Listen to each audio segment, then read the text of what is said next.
Hello guys, இன்னைக்கு நம்ம வந்து எப்படி விளக்கு வைக்கிறதா பார்க்க போகிறோம். வாங்க. ஃபஸ்ட்டு மஞ்சள் தண்ணி வந்து மஞ்சள் ஃபஸ்ட்டு போட்டு அப்புறமா மஞ்சள் தண்ணி கலந்துட்டு கடைக்குள்ளெல்லாம் நல்லா மஞ்சள் தண்ணி தெளிச்சுட்டு வாங்க. இப்போ எல்லா இடத்துலையும் தெளிச்சிடலாம். நல்லா தெளிச்சிருக்கோம். உள்ளெல்லாம் நல்லா தெளிச்சுட்டு சாமி படத்தெல்லாம் நல்லா தெளிச்சிடலாம். தெளிச்சுட்டு அப்புறமா எண்ணெய் கொஞ்சம் ஊற்றிக்கலாம். எண்ணெயை கொஞ்சம் ஊற்றிக்கலாம். வாங்க. 2 விளக்கு இருக்குது. 2 விளக்குலையும் கொஞ்சம் கொஞ்சம் ஊற்றிக்கலாம். ஊற்றிட்டு திரியை கொஞ்சம் மேலே எடுத்துக்கலாம். தீப்பிடி போய் எடுத்துகிட்டு வந்துடலாம். வாங்க.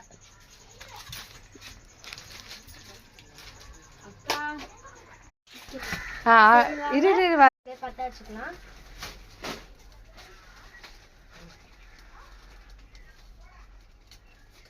நல்லா 2 விளக்கையும் நல்லா எரிய வச்சுக்கலாம். எரிய வச்சுட்டு இது எடுத்துக்கலாம்.